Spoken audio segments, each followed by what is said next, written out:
we don't see in competitive play very often. And look at this, Edge is going to go to the mid lane Varus, and this is a counter pick that we saw Athena piloting back at IEM Cologne.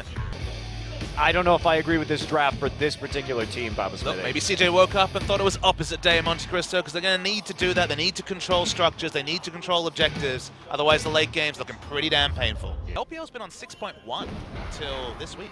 Yeah. So it's going to be 3 patches potentially, at least 2. I'm not sure what patch IEM we played on, but at least 6.3. So even that is a lot to work against. Roach actually trying to defend his ward right here. Oh, that was a bad idea. And he's going to get chunked out. Doesn't die. Crush there on the counter gank. But, man, face-checking that brush. It's been a weird matchup in the laning phase, Baba. Very, very weird. This time we see the ult activate. Elise is here. Yep, and Untara does not have an ultimate available right now, so he's going to try and heroic charge, flash over. And that's just not going to be enough damage there from Crush, who also flashed. That was a bit of a waste there from Crush. He didn't have any follow-up damage to secure the kill. Nope. Even if that would hit, it wouldn't have killed Poppy. For turret chipping, when you take into account that you're going to be giving aggro, potentially taking Edge caught out here as he's going to go try and get his blue buff, bubbling with the wild growth on him to try and turn this around. Chain of Corruption already down, going to lock up Sky. Sky has no cleanse for this. Madlife coming in. Madlife going to pop his ult at the last second. Fiora going to get that first blood onto Madlife, and the melee still going on. Kramer comes in, cleans up Roach, and that'll be a 2-for-1. CJ getting poked on the exit. They would love to get this blue buff too, but the monster is not going to give it up so easily. We're going to see Untara come in exhausted, and there's the ultimate. He's going to get tagged on the backside by a binding and taken out by Edge, but GuGer still on the run here. Another couple kills go through, 1 for each team. Who ended up with the blue buff in that fracas? It looks like Lulu. Sky. It was Sky in the end. And they're going to take a dragon too. Positive for CJ ENTUS. Yeah, Crush now going to come in and start getting beaten on by Untara, and he's got nowhere to go. There's the Chain of Corruption. Where's he going to land? Going to land right there. Sky's going to grab the kill. Chain of Corruption still locking people up though. Untara trying to turn this around, and he's going forward with the wild growth. And there's the tag from the ultimate. Roach has to just dash over the wall. Bubbling, not going to get it. The Corrupting Potion gets enough HP. Honestly, Untara once again, I mean, there's limits. Oh, GuGer for super low. Kramer's not done.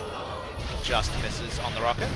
SSol gets a nice trade in on the back end, and he's going to fire off that True Shot Barrage. But this is where the real turret pressure is going to have to go down here for CJ. This would be quite unwise with Poppy's TP up and the advantage that Untara has gleaned. And Bubbling actually is going to get caught out right here, and then chain CC'd, Cocoon into the Chain of Corruption. They're going to take the blue buff. Madlife still getting some zoning done. They do draw out the Lulu ultimate. Madlife is also looping around through the enemy jungle. Here comes Untara, denying some of those dashes with his W. There's the knockup, and here's Madlife to help finish off this kill. Knocking him around, and that'll be it. Untara takes his second kill of the game. Untara now with 100% kill contribution. Goes in that direction. It was a nice change to really promote second dragon, which was largely an afterthought. It was really only a stack towards the third and thus the fifth. Because that Poppy is actually able to split push against the Fiora at this point in time, interestingly enough. Probably going to get caught out again in the enemy jungle. Going to unburrow. Now they're going to come in. TP's coming in for both top laners right now. GuGer just melts. And now Untara getting over to the side. Nice knock-up. Going to force the repel there from Crush, but they don't have the finisher. Meanwhile, Untara is wild growth and chasing SSol around underneath the turret. Does get cocooned, and he will have to back off, but man, he spent a lot of time just dealing with that Ezreal.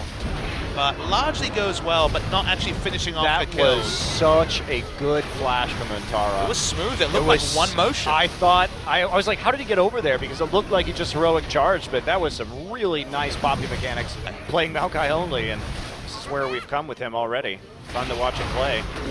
Here we go, Madlife now with the ultimate. They're going to try and find Crush. Crush will get bounced around and ultimately killed. Untara is meanwhile just soloing GuGer up here. I mean, he's not really soloing. This seems like a 1v3, actually. Okay, he's 1v3ing GuGer solo at Edge up here, Baba Smithy. And navigate when you're even, or not even ahead as Varus, and the reality is, and the proof of the pudding is clear on the Rift.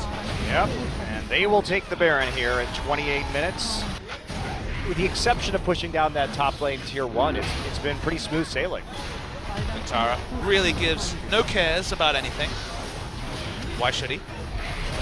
No reason at all. And now the base will be cracked here in both the mid and the top side. They're going to start collapsing, and they find GuGer once again. There's no black shield. It's already on to edge.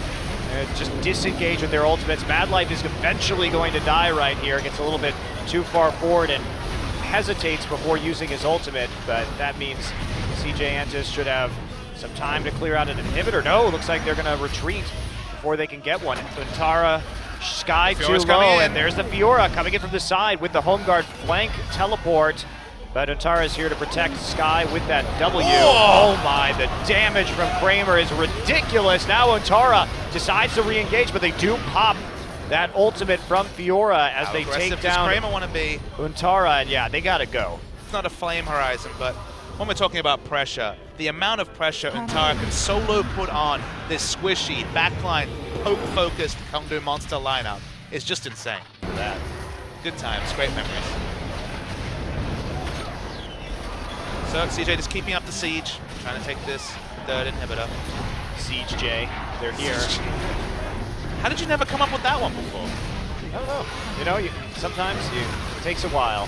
Untara gonna get hit by the chain corruption, but there's no follow-up. Everyone else not gonna get it. The hammer will miss. But we just take into account he just took focus fire from 5 people for like literally the whole duration of Dark Binding. I like it. Oh, back damage crits. Uh-oh, here comes Untara. He's on a rampage in the back line, and he's just gonna get stunned actually. He doesn't actually get some damage down, but now, there we go. Will get the wild growth popped up. He's already too low though. Madlife also falling quite low. Roach did get his ultimate, so he got some healing for his team, but they do finish off Crush, and it's a 5v4 now at this last inhibitor turret, and that's just not going to work. That thing is going to melt from Kramer. They're trying to finish this off. The last inhibitor, there you go, knocking people right into the fountain. Nope, Roach gets a free heal there, I guess. They find GuGer once again on the side, slam him into the wall, and take the kill. SSol, the burst, absolutely enormous. And here we go, the final push, most likely of this game. Depending on how much CJ wants to commit to this, they still have like 30 seconds. Okay, CJ could have done that. New players not developing new talent and sticking to their old talent is now brimming with these new players as we see the final assault here onto the Nexus turret. So many super minions. That's not going to be a realistic defense here. Roach in the front lines right now does manage to escape with his life, but not for much longer. They're just going to focus down this Nexus right now, and that's going to be the end of this game. Zoning out the members of the Kongdoo monster, and that'll be it. Nexus goes down. CJ goes up 1-0 in this series.